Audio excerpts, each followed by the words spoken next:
ಮೊದಲನೇದಾಗಿ ನಾನು ಹೇಳಬೇಕಾಗಿರೋದು ನಮ್ಮ ಮಾನ್ಯ ಸಚಿವರು, ಕೃಷಿ ಸಚಿವರಾದ ಚಲುವರಾಯಸ್ವಾಮಿ ಸರ್ ಬಂದು ಈ ಒಂದು ಸಂಸ್ಥೆಗೆ ನನ್ನನ್ನು ಬೇರೆ ಒಂದು ಡಿಪಾರ್ಟ್ಮೆಂಟ್, ನಂದು parent department commercial tax department. So ಅವರ ಅನಿಸಿಕೆಯಲ್ಲಿ ನಾವು ಕಮರ್ಷಿಯಲ್ಲಾಗಿ ಈ ಸಂಸ್ಥೆನ ಬಿಲ್ಡ್ ಮಾಡಬೇಕು ಅನ್ನೋದು ಒಂದು ಲೆಕ್ಕಾಚಾರ ಇತ್ತೇನೋ, ಏನು ಕಾರಣ ಅಂತ ನಮಗೇನು ಹೇಳಿಲ್ಲ. ಇಲ್ಲಿಗೆ ತಂದು ಹಾಕಿದ್ರು. ಇದನ್ನು ಸ್ವಲ್ಪ ಮುಂದುವರ್ಸ್ಕೊಂಡು ಹೋಗಬೇಕು. ಅವ್ರದ್ದು ಯಾವಾಗಲೂ ಒಂದೇ ವಿಚಾರ, ಈ ಯಂಗ್ಸ್ಟರ್ಸು ನನ್ನ ಹತ್ರ ಬರ್ತಾರಪ್ಪ, ಎಲ್ಲ ರೈತರ ಮಕ್ಕಳು, ನನ್ನ ಅಗ್ರಿಕಲ್ಚರ್ ಮಿನಿಸ್ಟ್ರು, ರೈತರ ಮಕ್ಕಳು ಬರ್ತಾರೆ, ಇವ್ರಿಗೆ ಬಂದು ನೌಕರಿ ಕೊಡಿಸೋದು, ನೌಕರಿ ಕೊಡಿಸಿ ಅಂತ ಕೇಳ್ಕೊಂಡು ಬರೋದು ಜಾಸ್ತಿ ಆಗಿದೆ. ಆದರೆ ಎಲ್ಲೂ ನೌಕರಿನ ಈ ಕಾಲಘಟ್ಟದಲ್ಲಿ ಕೊಡಿಸ್ಲಿಕ್ಕೆ ಸಾಧ್ಯ ಇಲ್ಲ. ಅವ್ರ ಸ್ವಂತ ಅವ್ರ ಕಾಲ ಮೇಲೆ ನಿಂತ್ಕೊಂಡು ಕೆಲಸ ಮಾಡಿ ಇನ್ನೊಂದು 4-6 ಜನಕ್ಕೆ ಅವರೇ ನೌಕರಿ ಕೊಡುವಂಥ ಪರಿಸ್ಥಿತಿಗೆ ತರಬೇಕಾಗಿದೆ. ಅದು ನಿನ್ನ ಕೆಲಸ. ಕ್ಯಾಪೆಕ್ಸ್ ಸಂಸ್ಥೆಯಲ್ಲಿ ಏನೇನಿದೆ ನೋಡಿಬಿಟ್ಟು ನೀನು ಕೈ ಹಾಕಿ ಮುನ್ನಡೆಸ್ಕೊಂಡು ಹೋಗು ಅಂತ ಹೇಳೋದು. ಆವಾಗ ನಾನು ನೋಡಿದಾಗ ನನಗೂ ಹೊಸ್ತು ಇದು ಏನು ಗೊತ್ತಿರಲಿಲ್ಲ. ನಾನು 2-3 ದಿವಸ ಸ್ಟಡಿ ಮಾಡಿದಾಗ PMFME ಯೋಜನೆ, prime ministers formalisation of micro food enterprises, ಈ ಒಂದು ಯೋಜನೆನ ಇಂಪ್ಲಿಮೆಂಟಿಂಗ್ ಏಜೆನ್ಸಿ ಬಂದು ಕ್ಯಾಪೆಕ್.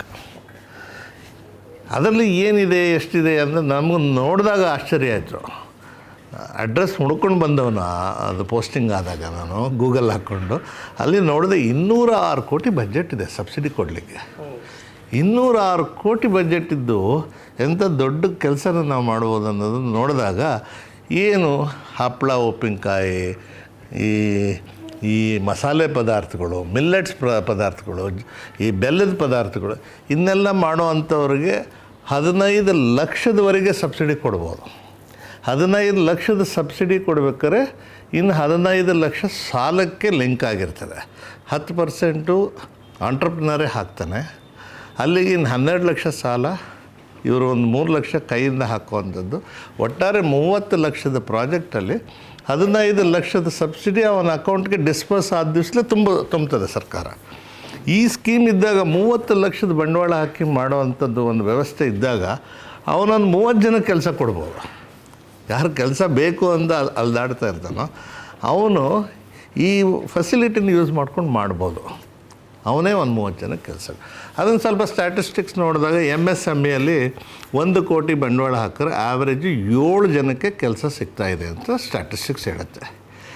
ನಾವು ಇದರಲ್ಲಿ ಫುಡ್ ಪ್ರೊಸೆಸಿಂಗಲ್ಲಿ ಹೆಂಗಿದೆ ಏನು ಅಂತ 10 ಲಕ್ಷಕ್ಕೆ 10 ಜನಕ್ಕೆ ಸಿಗುತ್ತೆ ಇಲ್ಲಿ ಮಿನಿಮಮ್. ಅಂದ್ರೆ ಸೆಲ್ಫ್ ಎಂಪ್ಲಾಯ್ಮೆಂಟ್ ರೂಪದಲ್ಲಿರ್ಬೋದು, ಫ್ಯಾಮಿಲಿ ಎಂಪ್ಲಾಯ್ಮೆಂಟ್ ರೂಪದಲ್ಲಿರ್ಬೋದು, ಅಥವಾ ಇನ್ನು ಸ್ವಲ್ಪ ಅಡಿಷನಲ್ ಎಂಪ್ಲಾಯ್ಮೆಂಟು ಕ್ರಿಯೇಟ್ ಆಗ್ಬೋದು. ಒಟ್ಟಾರೆ 8ರಿಂದ 10, 7 ಇಟ್ಕೊಂಡ್ರು ನೀವು 10 ಲಕ್ಷಕ್ಕೆ. ಇವತ್ತು 9,000 ಈಗ ಲೇಟೆಸ್ಟ್ ನಿಮ್ಮ ಹತ್ರ ಬರುವಾಗ ಫಿಗರ್ಸ್ ತಂದಿದ್ದು 9,933 ಘಟಕಗಳಿಗೆ ನಾವು ಸ್ಯಾಂಕ್ಷನ್ ಮಾಡಿದ್ದೀವಿ. ಅಷ್ಟು ಯೂನಿಟ್ಸು ರನ್ನಿಂಗಲ್ಲಿವೆ. 9,933 units as of this minute. Every minute it keeps increasing.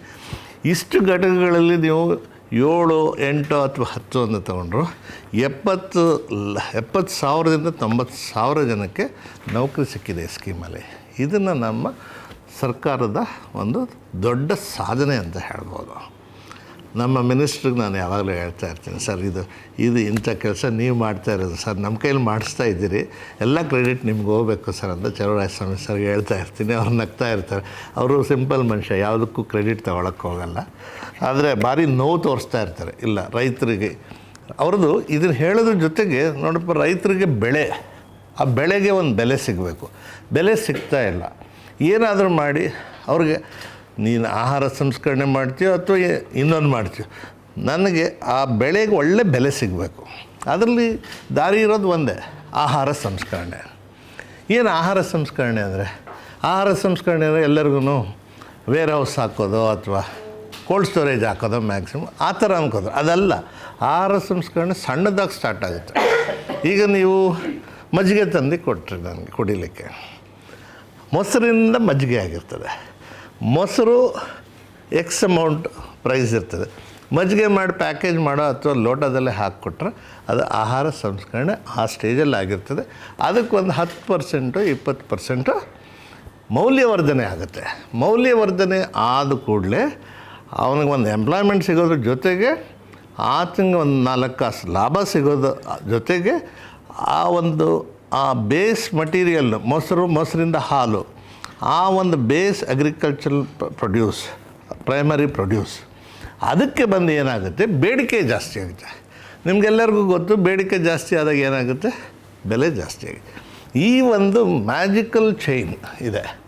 ಇದಕ್ಕೆ ಯಾವ್ಯಾವ ಅಗ್ರಿಕಲ್ಚರಲ್ ಪ್ರೊಡ್ಯೂಸ್ ಸೇರುತ್ತದೆ, ಪ್ರತಿಯೊಂದು ಅಗ್ರಿಕಲ್ಚರಲ್ ಪ್ರೊಡ್ಯೂಸು ಸೇರುತ್ತೆ. Primary agriculture produce, horticulture produce, ಇದು ಪೌಲ್ಟ್ರಿ, ಫಿಶರೀಸ್, ಯಾವುದೇ ಒಂದು ಪ್ರೈಮರಿ ಫಾರ್ಮಲ್ಲಿ ಇರ್ತದೆ, ಅದನ್ನು ನೀವು ಒಂದು ಆಹಾರ ಸಂಸ್ಕರಣೆ ಒಂದು ರೂಪನ ಬದಲಾಯಿಸಿ ಎಡಿಬಲ್ ಫಾರ್ಮಲ್ಲೇ ಅಥವಾ ಮತ್ತೊಂದು ರೂಪಕ್ಕೆ ಬಂದು 5-6 ರೂಪ ಪಡಿಬಹುದು. ಅದು ಆ ಎಲ್ಲ ಸ್ಟೇಜಲ್ಲೂ ಏನಾಗುತ್ತೆ, ನಿಮಗೆ ಮೌಲ್ಯವರ್ಧನೆ ಸಿಗುತ್ತೆ, ಎಂಪ್ಲಾಯ್ಮೆಂಟ್ ಕ್ರಿಯೇಟ್ ಆಗ್ತಾ ಇರ್ತದೆ, ಟ್ಯಾಕ್ಸಸ್ಸು ಸರ್ಕಾರದ ಬೊಕ್ಕಸಕ್ಕೆ ಬರ್ತಾಯಿದೆ. ನಾವು ಸಾಲ ಹಂಗೆ ಕೊಡೋದಿಲ್ಲ. ಫಸ್ಟು ನಿಮ್ಮಲ್ಲಿ ಏನು ಐಡಿಯಾ ಇದೆ ನೋಡ್ತೀವಿ. ನಾವು ಅವೇರ್ನೆಸ್ ಕ್ರಿಯೇಟ್ ಮಾಡಿದಾಗ ಜನ ಮುಂದಕ್ಕೆ ಬರ್ತಾರೆ. ಸರ್, ನಾನು ಇಂಥದ್ದು ಮಾಡಬೇಕು ಅಂತ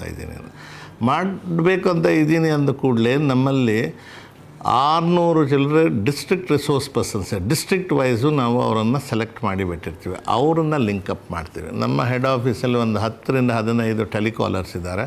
ಅವರು ಮಾಹಿತಿ ಕೊಡ್ತಾರೆ. ಅವ್ರ ಹತ್ರ ಒಂದು ಸಂವಾದ ನಡೆಸಿ ಅವ್ರದ್ದು ಇಂಟ್ರೆಸ್ಟ್ ಏನಿದೆ ಅಂತ ನೋಡಿಕೊಂಡು ಯಾವುದೋ ಒಂದು ಪ್ರಾಡಕ್ಟು, ಇವಾಗ ಅರಿಶಿನ ಅಂದರು, ಅವರು ಪಾಪಡ್ ಅಂದರು, ಅಥವಾ ನೀವು ಕೇಕ್ಸ್ ಅಂದಿರಿ, ಅದಕ್ಕೆ ಸಂಬಂಧಪಟ್ಟಂಗೆ ನಮ್ಮ ಡಿಸ್ಟ್ರಿಕ್ಟ್ ರಿಸೋರ್ಸ್ ಪರ್ಸನ್ನು ನಿಮ್ಮ ಹತ್ರ ಬಂದು DPR, Detailed Project Report, DRP makes the DPR, okay? He makes the DPR, taking all the information from you. ನಿಮ್ಮಿಂದ ಏನೇನು ದಾಖಲಾತಿಗಳು ಬೇಕೋ, ಬೇಸಿಕ್ ದಾಖಲಾತಿಗಳಿರ್ತದೆ ಬ್ಯಾಂಕಿಗೆ ಸಬ್ಮಿಟ್ ಮಾಡೋಕ್ಕೆ. ಯಾಕೆ ಲೋನ್ ಲಿಂಕ್ಡ್ ಸಬ್ಸಿಡಿ ಅಲ್ಲ, ಅದರಿಂದ ಆ ದಾಖಲಾತಿಗಳನ್ನು ಹೊಂದಿಸಿ ವೆಟ್ಟಿಂಗ್ ಮಾಡಿ ಬಂದು ಜಾಯಿಂಟ್ ಡೈರೆಕ್ಟರ್ ಆಫೀಸಲ್ಲಿ ಒಂದು ಬಾರಿ ಅಷ್ಟೇ ಕರ್ಕೊಂಡೋಗಿ ಅದನ್ನು ವೆಟ್ಟಿಂಗ್ ಮಾಡಾದಮೇಲೆ ಅದು ಡಿಸ್ಟ್ರಿಕ್ಟ್ ಲೆವೆಲ್ ಕಮಿಟಿ ಅಂತ, ಅದು ಎಲ್ಲ ಆನ್ಲೈನ್ ಹೋಗುತ್ತೆ. No interpersonal relationship here except DRP ಹೋಗೋದು ಬಿಟ್ಟರೆ ಅದಕ್ಕೋಸ್ಕರ ಇನ್ನೆಲ್ಲೂ ಅವರು ಮುಖನೂ ನೋಡೋ ಹಾಗಿಲ್ಲ. ಅವರು ಅಲ್ಲಿ ಓಕೆ ಆದ ಕೂಡಲೇ ಡಿಸ್ಟ್ರಿಕ್ಟ್ ಲೆವೆಲ್ ಕಮಿಟಿಯವರು ಪುಷ್ ಫಾರ್ವರ್ಡ್ ಮಾಡ್ತಾರೆ ಬ್ಯಾಂಕಿಗೆ. ಬ್ಯಾಂಕಿಂದ ಅದು ಅಪ್ರೂವ್ ಆಗುತ್ತೆ ಲೋನು. ಸ್ಯಾಂಕ್ಷನ್ ಆದಮೇಲೆ ಸ್ಯಾಂಕ್ಷನ್ ಆದ ಕೂಡಲೇ MOFP, ministry of food processing industry, central ಗೌರ್ಮೆಂಟ್ಗೆ ನಮ್ಮ ಹೆಡ್ ಆಫೀಸಿಂದ ಪುಷ್ ಮಾಡ್ತೀವಿ. ಅವರು ಸಬ್ಸಿಡಿ ರಿಲೀಸ್ ಮಾಡ್ತಾರೆ. ಯಾವತ್ತು ರಿಲೀಸ್ ಮಾಡ್ತಾರೆ, ಲೋನು ಡಿಸ್ಪರ್ಸ್ ಆಗುತ್ತಲ್ಲ, ಸ್ಯಾಂಕ್ಷನ್ ಆದಾಗ ಒಂದು ಸ್ಟೇಜು, ಡಿಸ್ಪರ್ಸ್ ಆದಾಗ ಅವರು ಆ ಒಂದು ಮಿರರ್ ಅಕೌಂಟ್ಗೆ ಕೂರಿಸ್ತಾರೆ ಆ ಬ್ಯಾಂಕಲ್ಲಿ. ಸೊ ಇಲ್ಲಿ ನಾವು ಈತಂಗೆ ಏನು ಮಾಡೋದು, ಡೀಟೇಲ್ಡ್ ಪ್ರಾಜೆಕ್ಟ್ ರಿಪೋರ್ಟಿಂದ ಹಿಡಿದು ನಾವು ಮಾಡೋದು. ಅವನು ಆ ಡೀಟೇಲ್ಡ್ ಪ್ರಾಜೆಕ್ಟ್ ರಿಪೋರ್ಟ್ ಮಾಡುವಾಗ ಅವನಿಗೆ ಒಂದಷ್ಟು ಕಂಡೀಷನ್ಸ್ ಇರ್ತದೆ. ಆ ಕಂಡೀಷನ್ಸ್ನೆಲ್ಲ ಫುಲ್ಫಿಲ್ ಮಾಡೋಕ್ಕೆ ನಮ್ಮವರೇ ಮಾಡ್ತಾರೆ. ಅದು ನೋಡಿ, ಆಧಾರ್ ಕಾರ್ಡು, ಪ್ಯಾನ್ ಕಾರ್ಡು, ಅಪ್ಲಿಕೆಂಟ್ದು ಇದೆಲ್ಲ ಡೀಟೇಲ್ಸ್ ಇರ್ತದೆ. ಉದ್ಯಮ ಮತ್ತು FSSAI certificate, food safety standards of India, ಅದರದ್ದು ಒಂದು ಸರ್ಟಿಫಿಕೇಟ್. ಅದು ಶುರು ಮಾಡೋದು ಕೂಡಲೇ, ಶುರು ಮಾಡಿದ್ರೆ ಅವ್ರು ಕೊಡೋಕ್ಕಾಗಲ್ವಲ್ಲ. ಸೊ ಆ ಮಟ್ಟದಲ್ಲಿ ನಾವು ಕ್ವಾಲಿಟಿ ಕಂಟ್ರೋಲ್ ಬಗ್ಗೆ ಗಮನ ಹರಿಸಿರ್ತೀವಿ. ಅದರಿಂದ ಅದು ಒಂದು ಸ್ಟ್ಯಾಂಡರ್ಡ್ಸ್ ಮೇಂಟೈನ್ ಮಾಡ್ದೇ ಅವ್ರು ಮಾರ್ಕೆಟ್ ಮಾಡೋಕ್ಕಾಗಲ್ಲ, ಪ್ರೊಡ್ಯೂಸ್ ಮಾಡೋಕ್ಕಾಗಲ್ಲ. ಬಟ್ ಇದನ್ನು ನೀವು ಕೇಳ್ಬೋದು, ಇವಾಗ DRPಸ್ದು ಅವರು ಯಾರು ಅಂತ ಕೇಳ್ಬೋದು. ಯಾರು ಬೇಕಾದ್ರೂ ಆಗ್ಬೋದು, ನೀವುಗಳು ಪಬ್ಲಿಕ್ಕಲ್ಲಿ ಯಾರು ಬೇಕಾದ್ರೂ ಆಗ್ಬೋದು. ಅದು ಒಂದು ಸರ್ಟಿಫಿಕೇಟ್ CFTRIಗೆ ನಾವು ಇವ್ರದ್ದು ಮೈಸೂರಲ್ಲಿದೆಯಲ್ಲ, ಅವ್ರಿಗೆ ಆಥರೈಸ್ ಮಾಡಿರ್ತೀವಿ. ಅವರು ಒಂದು ಆನ್ಲೈನ್ ಟ್ರೈನಿಂಗ್ ಕೊಟ್ಬಿಟ್ಟು ಒಂದು ಎಕ್ಸಾಮ್ ಇಡ್ತಾರೆ. ಆ ಎಕ್ಸಾಮ್ದು ಇವ್ಯಾಲ್ಯೂಯೇಷನನ್ನು ಅವರು ಮಾಡಲ್ಲ. ಅವರು ಬಂದು NIFTEMದು ಒಂದು ಏಜೆನ್ಸಿ ಇದೆ ತಂಜಾವೂರಲ್ಲಿ, ಅವ್ರಿಗೆ ಕಳಿಸಿ ಅವರು ಸೆಲೆಕ್ಟ್ ಮಾಡಿ ನಮಗೆ ಕಳಿಸ್ತಾರೆ. ನಾವು ಅವ್ರ ಮುಖಗಳು ಯಾರನ್ನೂ ನೋಡಿರಲ್ಲ. ಅವ್ರಿಗೆ ಒಂದು ಐಡೆಂಟಿಟಿ ಕಾರ್ಡ್ ಕೊಟ್ಟು ಒಂದೆರಡು T-shirts ಕೊಟ್ಟು ನಾವು ಫೀಲ್ಡಿಗೆ ಬಿಡ್ತೀವಿ. They are our persons, they are our authorised persons. ಅವ್ರಿಗೇನು ಬೆನಿಫಿಟ್ ಅಂದರೆ, ಸ್ಯಾಂಕ್ಷನ್ ಆದ ದಿವಸ ಅವ್ರಿಗೆ 10,000 ರೂಪಾಯಿ ಅವ್ರ ಅಕೌಂಟ್ಗೆ ಹೋಗುತ್ತೆ ನಮ್ಮ ಸ್ಕೀಮಲ್ಲಿ. ಡಿಸ್ಪರ್ಸ್ ಆದ ದಿವಸ ಇನ್ನೂ 10,000 ರೂಪಾಯಿ, 20,000 ರೂಪಾಯಿ ಒಂದು ಅಪ್ಲಿಕೇಶನ್ ಪ್ರೋಸೆಸ್ ಮಾಡಿ ಸ್ಯಾಂಕ್ಷನ್ ಮಾಡಿ ಡಿಸ್ಪರ್ಸ್ ಮಾಡ್ತಾರೆ.